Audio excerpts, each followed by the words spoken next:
ವಿದ್ಯಾರ್ಥಿಗಳಿಗೆ, ಪಾಲಕರಿಗೆ, ಪೋಷಕರಿಗೆ ಚಾನಲ್ಗೆ ಸ್ವಾಗತ. ನೋಡಿ, ಯಾರೆಲ್ಲ ಈಗ ಅಡ್ಮಿಷನ್ ತಗೋಬೇಕು ಅಂತ ವಿಚಾರ ಮಾಡ್ತೀರಾ, ನೀವು ಆವಾಗ ಚಾಯ್ಸ್ 1 ಸೆಲೆಕ್ಟ್ ಮಾಡ್ತೀರಾ. ಚಾಯ್ಸ್ 1 ಸೆಲೆಕ್ಟ್ ಮಾಡಿದ ನಂತರ ಅದನ್ನು ಡೌನ್ಲೋಡ್ ಮಾಡಿದಾಗ ಈ ರೀತಿ ನಿಮಗೆ ಒಂದು ಇದು ಕಾಣುತ್ತೆ, ಸ್ಲಿಪ್ ಬರುತ್ತೆ. ಇದನ್ನು ಪ್ರಿಂಟು ಕೂಡ ನೀವು ತಗೋಬಹುದು. ನೋಡಿ, ಚಾಯ್ಸ್ 1 ಅಂತ ಬಂದಾಗ ಏನಾಗ್ತದೆ, ನನಗೆ ಮೊದಲನೇ ಸುತ್ತಿನಲ್ಲಿ ಹಂಚಿಕೆಯಾದ ಸೀಟು 100% ಸಂಪೂರ್ಣವಾಗಿ ಇಷ್ಟವಾಗಿದ್ದು ನಾನು ಕಾಲೇಜಿಗೆ ಸೇರುತ್ತೇನೆ ಅಂತ ಯಾವ್ಯಾವ ಕೋರ್ಸ್ ಅಂತೆಲ್ಲ ಇದೆ. ಆಮೇಲೆ ನಾನು ಮೊದಲನೇ ಸುತ್ತಿನಲ್ಲಿ ಹಂಚಿಕೆಯಾದ ಸೀಟಿಗೆ ಶುಲ್ಕವನ್ನು ಪಾವತಿಸಿ ಸೀಟ್ ಕನ್ಫರ್ಮೇಷನ್ ಸ್ಲಿಪ್, ಇಲ್ಲಿ ನೋಡಿ, ಸೀಟ್ ಕನ್ಫರ್ಮೇಷನ್ ಸ್ಲಿಪ್ ಮಾಡಿಕೊಂಡು ನಂತರ ಡೌನ್ಲೋಡ್ ಮಾಡಿಕೊಂಡು ನಂತರ ಕಾಲೇಜಿನ ಪೋರ್ಟಲ್ ಲಾಗಿನ್ ಮೂಲಕ OTP ಪಡೆದು ಆನ್ಲೈನ್ ಫೇಸ್ ರಿಕಗ್ನಿಷನ್ ಮಾಡಿ ಪ್ರವೇಶ ಆದೇಶ ಡೌನ್ಲೋಡ್ ಮಾಡಿ ನಿಗದಿತ ದಿನಾಂಕದೊಳಗೆ ಪ್ರವೇಶ ಪಡೆಯುತ್ತೇನೆ ಎಂದು ದೃಢೀಕರಿಸುತ್ತೇನೆ. ಪರಿಣಾಮ ಮುಂದಿನ ಯಾವುದೇ ಸುತ್ತುಗಳಲ್ಲಿ ಭಾಗವಹಿಸಲು ನನಗೆ ಅವಕಾಶ ಇರೋದಿಲ್ಲ. ನೋಡಿ, ಇಂಪ್ಲಿಕೇಶನ್ ಏನು, not eligible to participate in the subsequent rounds, steps to be followed by choice 1 candidates. First step ಏನೇನು, ಫೀ ಪೇಮೆಂಟ್, ನೀವು ಫೀಯನ್ನು ಪೇ ಮಾಡಬೇಕಾಗುತ್ತೆ. Second step downloading the confirmation slip, ಅದೆಲ್ಲ ಯಾವ ರೀತಿ ಕಾಣುತ್ತೆ ಅಂತ ಈಗ ತೋರಿಸ್ತೀನಿ ನಿಮಗೆ. Third step reporting to the college in person for admission with all original documents and mobile. Fourth step verification of the photo face recognition, then verification of the OTP sent to the candidates mobile number via WhatsApp. ಇದೆಲ್ಲ ಕಾಲೇಜ್ನಲ್ಲಿ ಆಗುವಂಥದ್ದು. ನೀವು ಕಾಲೇಜಿಗೆ ನಿಮ್ಮ ಎಲ್ಲ original documents, ಏನೇನು documents ಬೇಕನ್ನೋದನ್ನು ಮುಂದೆ ಹೇಳ್ತೀನಿ. ಇಲ್ಲಿ ಅದು KE ಅವರೇ ಕೊಟ್ಟಿದ್ದಾರೆ ಅದನ್ನು. ಮತ್ತು ನಿಮ್ಮ ಮೊಬೈಲು, ಯಾವ ಮೊಬೈಲ್ ನಂಬರಿಂದ ಸಿಮ್ನಿಂದ ನೀವು ಇದನ್ನು ಮಾಡಿರ್ತೀರಲ್ಲ, ಇಲ್ಲ ಈ KE ಏನು ಪ್ರೊಸೆಸ್ ಎಲ್ಲ ಮಾಡಿರ್ತೀರಿ, ಆ ಸಿಮ್ಮು ಮೊಬೈಲ್ನಲ್ಲಿ ಇರ್ತಕ್ಕದ್ದು, ಅದನ್ನು ತೆಗೆದುಕೊಂಡು ಹೋಗ್ತಕ್ಕದ್ದು ನೀವು. Fifth step after OTP verification the college authority will be able to download the admission order from their login portal. Admission will be consider final only after all the above steps are followed. ಇವೆಲ್ಲ step follow ಆದ ನಂತರವೇ ನಿಮ್ಮ admission ಪೂರ್ಣ ಆಗುತ್ತೆ. ಕೆಲವೊಬ್ರು ಕೇಳ್ತಾ ಇದ್ರು, ನಾನು ಫೀಸ್ ಕಟ್ಟಿದ್ದೀನಿ ಆದರೂ ಅಡ್ಮಿಷನ್ ಆರ್ಡರ್ ಬರ್ತಾ ಇಲ್ಲ ಅಂತ. ಅಡ್ಮಿಷನ್ ಆರ್ಡರ್ ಎಲ್ಲಿ ಡೌನ್ಲೋಡ್ ಆಗುತ್ತೆ, ನಿಮ್ಮ ಕಾಲೇಜಿಗೆ, ನೀವೇನು ಕಾಲೇಜಿಗೆ ಹೋಗ್ತಿರಲ್ಲ ನಂತರದಲ್ಲಿ ಅದು ಡೌನ್ಲೋಡ್ ಆಗುತ್ತೆ. ಇದನ್ನು ಹಿಂದಿನ ವಿಡಿಯೋದಲ್ಲಿ ಕೂಡ ನಾನು ಹೇಳಿದ್ದೀನಿ. ಈಗ ನಿಮ್ಮ ಪೇಮೆಂಟ್ ರಿಸಿಪ್ಟ್ನಲ್ಲಿ ಏನಿರುತ್ತೆ, ರಿಸಿಪ್ಟ್ ನಂಬರು, ನೀವು ಆನ್ಲೈನ್ ಪೇಮೆಂಟ್ ಮಾಡಿದರೆ ಈ ರೀತಿ ಒಂದು ಪೇಮೆಂಟ್ ರಿಸಿಪ್ಟ್ ಬರುತ್ತೆ. Candidate name, CET number, application number, fee description, ಇದಕ್ಕೇನಂತಾರೆ ಅಡ್ಮಿಷನ್ ಫೀ, ಯಾವುದು ರೌಂಡ್ 1, ನೀವು ಯಾವ ರೌಂಡ್ನಲ್ಲಿ ಇದಾಗ್ತಾ ಇದ್ದೀರಾ, ರೌಂಡ್ 1. ಪೇಮೆಂಟ್ ಮೆಥಡ್ ಏನು, UPIಯಿಂದ ನೀವು ಪೇಮೆಂಟ್ ಮಾಡಿದ್ದೀರಾ, ಇದು ಪೇಮೆಂಟ್ ID, ಆರ್ಡರ್ ID, ಇದೇ ರೀತಿ ಬರ್ತವೆ. ಇವರು UPIಯಿಂದ ಯಾಕೆ ಮಾಡಿದ್ದಾರೆ ಅಂತಂದರೆ, ಇವ್ರದ್ದು ಫೀಸ್ ಏನಿದೆ, ಈಗ SC ST ಕ್ಯಾಟಗರಿಯವ್ರದ್ದು ಫೀಸು ಓನ್ಲಿ 10 ರೂಪೀಸ್ ಪೇಮೆಂಟ್ ಮಾಡೋದಿರುತ್ತೆ. ಆದ ಕಾರಣ ಇವರು ಆರಾಮಾಗಿ UPIಯಿಂದ ಪೇಮೆಂಟ್ ಮಾಡಿದ್ದಾರೆ. ನೀವು ಬೇರೆಯವರಾಗಿದ್ದರೆ ನೀವು ಚಲನ್ ಡೌನ್ಲೋಡ್ ಅಂತ ಲಿಂಕ್ ಇದೆ, ಅದನ್ನು ತೆಗೆದುಕೊಂಡು ಚಲನನ್ನು ಡೌನ್ಲೋಡ್ ಮಾಡ್ಕೋಬೇಕು. ಹಿಂದಿನ ವಿಡಿಯೋದಲ್ಲಿ ಕೂಡ ಹೇಳಿದ್ದೀನಿ, 3 ಕಾಪಿ ಬರ್ತವೆ ಚಲನದ್ದು, ಅಂದರೆ 3 ಪಾರ್ಟ್ ಇರ್ತವೆ. ಅದರಲ್ಲಿ ಒಂದು ಕಾಲೇಜ್ ಕಾಪಿ, ಒಂದು ಸ್ಟೂಡೆಂಟ್ ಕಾಪಿ, ಮತ್ತೊಂದು KEದೊಂದು ಕಾಪಿ ಇರುತ್ತೆ. ಅದನ್ನು ನೀವು ಇದನ್ನು ಮಾಡಿಕೊಂಡು ಆ ರೀತಿ ನೀವು ಡೌನ್ಲೋಡ್ ಮಾಡಿಕೊಂಡು ಇದು ಬ್ಯಾಂಕಿಗೆ ಹೋಗಿ ಪೇ ಮಾಡಬೇಕಾಗತ್ತೆ. ಅದನ್ನೆಲ್ಲ ವಿವರವಾಗಿ ಹಿಂದಿನ ವಿಡಿಯೋದಲ್ಲಿ ಹೇಳಿದ್ದೀನಿ, ಅದನ್ನು ಕೂಡ ನೀವು ನೋಡ್ಕೋಬೋದು. ಇಲ್ಲಿ ಕೇವಲ 10 ರೂಪೀಸ್ ಇರೋದ್ರಿಂದ ಇವರು ಆನ್ಲೈನಲ್ಲಿ ಪೇ ಮಾಡೋದ್ರಿಂದ ಪೇಮೆಂಟ್ ರಿಸೀಪ್ಟ್ ಅಂತ ಈ ರೀತಿ ಇಲ್ಲಿ ಬಂದಿದೆ ಇವರಿಗೆ. ಇಲ್ಲಿ ನೋಡಿ, fee amount paid to KE ₹10. ನಂತರ ಕನ್ಫರ್ಮೇಷನ್ ಸ್ಲಿಪ್ ಬಗ್ಗೆ ನೋಡೋಣ.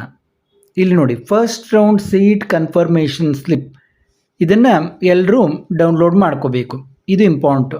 First round seat confirmation slip, ಇಲ್ಲೇನಿರುತ್ತೆ, ಕ್ಯಾಂಡಿಡೇಟ್ ನೇಮ್, ಇಲ್ಲಿ ಕ್ಯಾಂಡಿಡೇಟ್ ನೇಮ್ ಇರುತ್ತೆ. ಕ್ಲೇಮ್ಡ್ ಕ್ಯಾಟಗರಿ, ಯಾವ ಕ್ಯಾಟಗರಿ ನಿಮ್ಮದು ಅನ್ನೋದನ್ನು ಇಲ್ಲಿ ಕೊಟ್ಟಿರ್ತಾರೆ. ನಿಮ್ಮದು 3B ಆಗಿದ್ದರೆ 3B, 2A ಆಗಿದ್ದರೆ 2A, ST ಆಗಿದ್ದರೆ ST, SC ಆಗಿದ್ದರೆ SC, ಯಾವುದು ನಿಮ್ಮದು ಕ್ಯಾಟಗರಿ ಅನ್ನೋದು ಕರೆಕ್ಟ್ ಕೊಟ್ಟಿರ್ತಾರೆ ಇಲ್ಲಿ. ಮತ್ತು ರ್ಯಾಂಕ್, ಇಂಜಿನಿಯರಿಂಗ್ ರ್ಯಾಂಕ್ ಎಷ್ಟಿತ್ತು ಅನ್ನೋದು ಬಂದಿರುತ್ತೆ. ಇಲ್ಲಿ ಅಲಾಟೆಡ್ ಕಾಲೇಜ್ ನೋಡಿ, ಇವರಿಗೆ HNN college of engineering Bengaluru allot ಆಗಿದೆ. ಅಲಾಟ್ ಆದ ಕಾಲೇಜ್ ಹೆಸರಿರುತ್ತೆ. ಅಲಾಟೆಡ್ ಕೋರ್ಸು ENC ಅಲಾಟ್ ಆಗಿದೆ ಇವರಿಗೆ, EC ಅಂತ ಇದೆ. Allotted category general merit Hyderabad, Kannada medium Hyderabad, ಇದರಲ್ಲಿ ಅಲಾಟ್ ಆಗಿದೆ ಇವರಿಗೆ. Course fee 10 rupees. ನೋಡಿ, ನೀವು ಕೆಲವೊಬ್ರು ಕೇಳ್ತಾಯಿದ್ರು, ಸರ್ ನನಗೆ ಈ ಕ್ಯಾಟಗರಿಯಲ್ಲಿ ಅಲಾಟ್ ಆಗಿದೆ, ನನ್ನ ಕೋರ್ಸ್ ಫೀ ಎಷ್ಟು, ಹೀಗೆಲ್ಲ.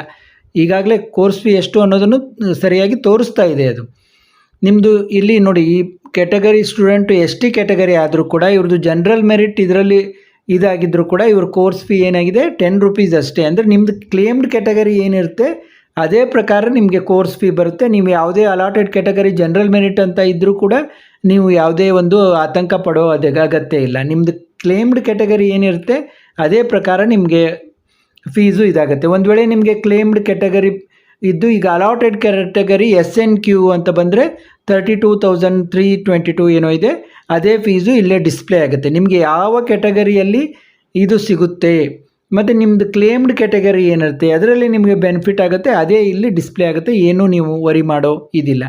ಇನ್ನು ಇಲ್ಲಿ SC/ST ಕ್ಯಾಟಗರಿ ಕೆಲವೊಬ್ರು ನನ್ನ ಕ್ವಶನ್ ಕೇಳ್ತಾ ಇರ್ತಾರೆ. The student has to pay fee at the college after receiving the scholarship reimbursement from the concern department because his or family annual income is less than 10 lakh as per income certificate. ನೋಡಿ, ನಿಮ್ಮ ಏನು ಒಂದು scholarship ಇದು ಬರುತ್ತಲ್ಲ, ಆವಾಗ ನೀವು ಅದನ್ನು ಕಾಲೇಜಿಗೆ ಕೊಡಬೇಕಾಗತ್ತೆ. ಫೀ ಎಟ್ ದ ಕಾಲೇಜ್ ಅಂತೇಳಿ to pay fee at the college, ಅದನ್ನು ನೀವು ಸ್ಕಾಲರ್ಶಿಪ್ಪನ್ನು ಅಲ್ಲಿ ಕೊಡಬೇಕಾಗತ್ತೆ ಕಾಲೇಜಿಗೆ. ಅದನ್ನು ಇಲ್ಲಿ ಒಂದು ನೋಟನ್ನು ಕೊಟ್ಟಿರ್ತಾರೆ ನಿಮಗೆ. ಇದುವರೆಗೆ ನೀವು ಈಗ ಮುಖ್ಯ ಇದಕ್ಕೆ ಬರೋಣ, ಏನು ಡಾಕ್ಯುಮೆಂಟ್ಸು ಅನ್ನೋದನ್ನು ಈ ಒಂದು ಸೀಟ್ ಕನ್ಫರ್ಮೇಷನ್ ಸ್ಲಿಪ್ ತೆಳಗಡೆನೆ ಕೊಟ್ಟಿದ್ದಾರೆ. ಇಲ್ಲಿ ಡಾಕ್ಯುಮೆಂಟ್ ಲಿಸ್ಟ್ ಅಂತಿದೆ ನೋಡಿ. ಡಾಕ್ಯುಮೆಂಟ್ ಲಿಸ್ಟ್ ಏನು? ಒಂದನೇದ್ದು income certificate issued by the concern tahsildar of Karnataka for SC/ST category 1 and general merit candidates to become eligible for engineering SNQ seats and for SC/ST category 1 candidates. ನೋಡಿ, SC/ST ಮತ್ತು category 1 ಕ್ಯಾಂಡಿಡೇಟ್ಸ್ಗೆ fees ಬೇರೆಯೇ ಇರುತ್ತೆ. ಅದರ ಸಲುವಾಗಿ ಮತ್ತು SNQ seats ಸಲುವಾಗಿ ಒಂದು ವೇಳೆ ಅಲಾಟ್ ಆಗಿದ್ದರೆ ನಿಮ್ಮ ಇನ್ಕಮ್ ಸರ್ಟಿಫಿಕೇಟನ್ನು ನೀವು ತೆಗೆದುಕೊಂಡು ಹೋಗಲೇಬೇಕು. To become eligible for tuition fee reimbursement. ನಂತರ ಇದು ಏನು ಗೊತ್ತಾಯ್ತು ನಿಮಗೆ, ಇನ್ಕಮ್ ಸರ್ಟಿಫಿಕೇಟು ಒಯ್ಯಬೇಕು. ನೆಕ್ಸ್ಟ್ ಏನು, SSLC or 10th standard marks card or equivalent certificate. ನಿಮ್ಮದು 10th ಸರ್ಟಿಫಿಕೇಟು, ನೀವು ಯಾವುದೇ ಸ್ಟೇಟ್ನಲ್ಲಿ ಕಲ್ತಿರಲಿ, ನಿಮ್ಮದು ಒಂದು 10th ಮಾರ್ಕ್ಸ್ ಕಾರ್ಡ್ ಅಥವಾ SSLC ಸರ್ಟಿಫಿಕೇಟ್, CBSE ಆಗಲಿ ICSE ಆಗಲಿ ಯಾವುದೇ ಬೋರ್ಡ್ನಲ್ಲಿ ಕಲ್ತಿರಲಿ ನೀವು ಅದನ್ನು ತೆಗೆದುಕೊಂಡು ಹೋಗಲೇಬೇಕು. ಇನ್ನು second PUC or 12th standard marks card or equivalent marks card. ಇಲ್ಲಿ ನೋಡಿ, ಕೆಲವೊಬ್ರು ನಮಗೆ ಇನ್ನೂ ಒರಿಜಿನಲ್ ಮಾರ್ಕ್ಸ್ ಕಾರ್ಡ್ ಸಿಕ್ಕಿಲ್ಲ ಅಂತಿರ್ತೀರ. ಅವರು ಹಾಗೆ ಏನು ನಿಮ್ಮ ಹತ್ರ ಈಗ ಮಾರ್ಕ್ಸ್ ಕಾರ್ಡ್ ಇದೆಯಲ್ಲ ಅದನ್ನೇ ತೆಗೆದುಕೊಂಡು ಹೋಗಲಿಕ್ಕೆ ಯಾವುದೇ ಅಭ್ಯಂತರ ಇಲ್ಲ. ಮತ್ತು ಇದರಲ್ಲಿ ನೀವು ಏನು ಮಾಡ್ಬೋದು ಅಂದರೆ ಡಿಜಿ ಲಾಕರಿಂದ ಏನು ಒಂದು ಮಾರ್ಕ್ಸ್ ಕಾರ್ಡನ್ನು ನೀವು ತೆಗೆದುಕೊಂಡ್ರೆ, ಡಿಜಿ ಲಾಕರ್ ನೀವು ಆ್ಯಪ್ ಹಾಕ್ಕೊಂಡು ನಿಮ್ಮ ಒಂದು ಇದನ್ನು ಮಾಡಿಕೊಂಡು ಅಲ್ಲಿ ಡಿಜಿ ಲಾಕರ್ನಲ್ಲಿ ನಿಮ್ಮ ಒಂದು 12th ಮಾರ್ಕ್ಸ್ ಕಾರ್ಡ್ ಬರುತ್ತೆ, ಅದನ್ನು ತೆಗೆದುಕೊಂಡ್ರೆ ಅದು ಕೂಡ ಒರಿಜಿನಲ್ ಅಷ್ಟೇ ಒಂದು ವ್ಯಾಲ್ಯೂ ಇರುತ್ತೆ. ಅದಕ್ಕೂ ನೀವು ಡಿಜಿ ಲಾಕರಿಂದ ತೆಗೆದುಕೊಂಡು ಹೋಗ್ಬೋದು, ನಿಮ್ಮ ಒರಿಜಿನಲ್ ಮಾರ್ಕ್ಸ್ ಕಾರ್ಡ್ ಇನ್ನೂ ಬಂದಿರಲಿಲ್ಲ ಅಂದರೆ ಕಾಲೇಜಲ್ಲಿ. ಇನ್ನು ಕಾಸ್ಟ್ ಆ್ಯಂಡ್ ಇನ್ಕಮ್ ಸರ್ಟಿಫಿಕೇಟ್. ಈಗ ನೋಡಿ, ಕೆಲವೊಮ್ಮೆ ಈಗ SC/ST ಇದ್ದವ್ರಿಗೆ ಇನ್ಕಮ್ ಸರ್ಟಿಫಿಕೇಟ್ ಬೇರೆ ಇರುತ್ತೆ, ಕಾಸ್ಟ್ ಮತ್ತು ಇದ್ರ ಸರ್ಟಿಫಿಕೇಟ್ ಬೇರೆ ಇರುತ್ತೆ. ಈ ಅದರ್ಸ್ ಏನು 2B 3B ಇವ್ರಿಗೆಲ್ಲ ಕಾಸ್ಟ್ ಆ್ಯಂಡ್ ಇನ್ಕಮ್ ಸರ್ಟಿಫಿಕೇಟ್ ಒಂದೇ ಆಗಿರುತ್ತೆ, ಅದನ್ನೊಂದೇ ತೆಗೆದುಕೊಂಡು ಹೋದರೆ ನಡೆಯುತ್ತೆ. ಯಾರೆಲ್ಲ ಏನು SC/ST ಇದ್ದೀರಾ ಅವ್ರಿಗೆ ಎರಡೆರಡು ಏನಿದ್ದಾವೆ ಅವರು ಎರಡನ್ನೂ ತೆಗೆದುಕೊಂಡು ಹೋಗಬೇಕು. ಯಾರು ಅದರ್ಸ್ ಇದ್ದೀರಾ ಅವರು ನಿಮ್ಮ ಏನು ಒಂದೇ ಕಾಸ್ಟ್ ಆ್ಯಂಡ್ ಇನ್ಕಮ್ ಸರ್ಟಿಫಿಕೇಟ್ ಅದನ್ನು ತೆಗೆದುಕೊಂಡು ಹೋಗಬೇಕು.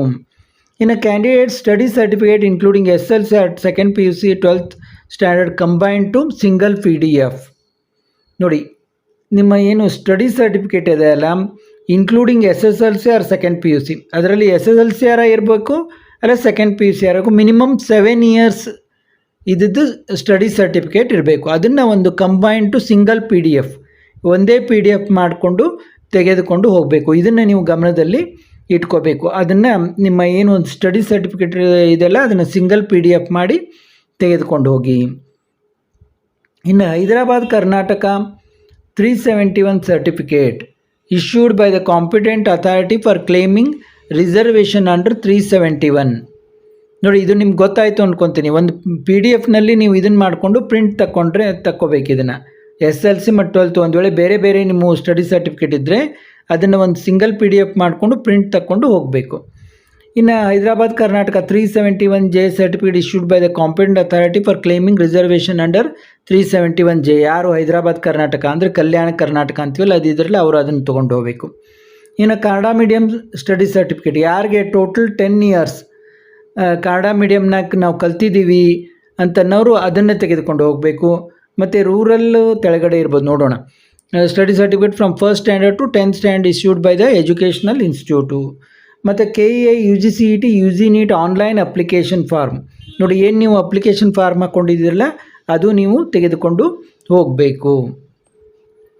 ಇನ್ನು ಇಲ್ಲಿ ತೆಳಗೆ photo identity proof, pan card, DL, voter ID, passport, Aadhaar with original with xerox copy. ನೀವೇನು ಮಾಡ್ಕೊಳ್ಳಿ, ಎಲ್ಲರ ಹತ್ರ ಏನಿರುತ್ತೆ ಆಧಾರ್ ಕಾರ್ಡ್ ಅಂತ ಇದ್ದೇ ಇರುತ್ತೆ. ಅದಕ್ಕೆ ನೀವು ಆಧಾರ್ ಕಾರ್ಡನ್ನು ಅದರದ್ದೊಂದು 4 ಜೆರಾಕ್ಸ್ ಕಾಪಿ ತೊಗೊಳ್ಳಿ, ಒರಿಜಿನಲ್ ನಿಮ್ಮ ಆಧಾರ್ ಕಾರ್ಡ್ ತೆಗೆದುಕೊಂಡು ಹೋಗಿ. ಮತ್ತು CET NEET 2026 ಅಡ್ಮಿಷನ್ ಟಿಕೆಟ್, ನಿಮ್ಮದು ಹಾಲ್ ಟಿಕೆಟ್ ಅದನ್ನು ಕೂಡ ತೆಗೆದುಕೊಂಡು ಹೋಗಬೇಕು. ನೀವು CET ಆಯಿತು, ನಿಮ್ದು NEET ಆಯಿತು, ಏನು ನೀವು ಅಪ್ಲೈ ಮಾಡಿರ್ತಿರಲ್ಲ ಅದನ್ನು ಕೂಡ ಹಾಲ್ ಟಿಕೆಟನ್ನು ತೆಗೆದುಕೊಂಡು ಹೋಗಬೇಕು. ಇವಿಷ್ಟು ನಿಮ್ಮ ಒಂದು ಇದನ್ನು ನೀವು ತೆಗೆದುಕೊಂಡು ಹೋಗಬೇಕಾಗತ್ತೆ. ಇದೆಲ್ಲರಿಗೂ ಹೆಲ್ಪ್ ಆಯಿತು ಅಂತ ಅಂದ್ಕೊತೀನಿ. ಮತ್ತೊಂದು ಮುಂದಿನ ವಿಡಿಯೋದಲ್ಲಿ ಭೇಟಿಯಾಗೋಣ.